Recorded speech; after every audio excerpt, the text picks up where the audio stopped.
Hola, soy Vicente Martí Solar, ilustrador y artista visual.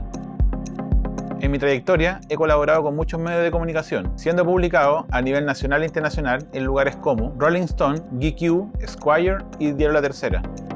Me gusta pensar que por medio de mis obras le presento al espectador el comienzo de una historia y le dejo a ellos la posibilidad de poder contar el desenlace. La creación puede originarse en cualquier momento, al ver una película, al leer un libro o al escuchar una canción. Con el paso de los años he ido comprobando que las distintas disciplinas artísticas están mucho más cerca de lo que creíamos y que somos nosotros los encargados de crear puentes entre cada una de ellas. En este curso de doméstica aprenderás a crear una ilustración a partir de un concepto inspirado en otros medios artísticos, como la música o la literatura. Para el proyecto final trabajaremos a partir del título de una canción, el cual ilustrarás usando dibujos, fotografías y texturas para terminar en una ilustración poderosa y comunicante. Primero te explicaré qué es un concepto y cómo funciona.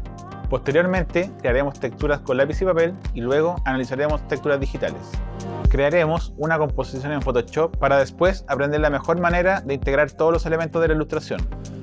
Te mostraré cómo definir una paleta cromática adecuada, usar pinceles, ajustar luces y sombras para luego incorporar las texturas. Para finalizar, te mostraré la manera adecuada de incluir los textos y te daré mis mejores consejos para afrontar la impresión o la publicación digital de tu ilustración. Al finalizar este curso, te darás cuenta que no hace falta ser un gran dibujante para realizar una gran ilustración. Para hacer este curso es necesario que manejes nociones básicas de dibujo y de Photoshop. Por supuesto, también debes contar con un computador con el software mencionado y no te olvides de tu lápiz, papel y teléfono celular con cámara.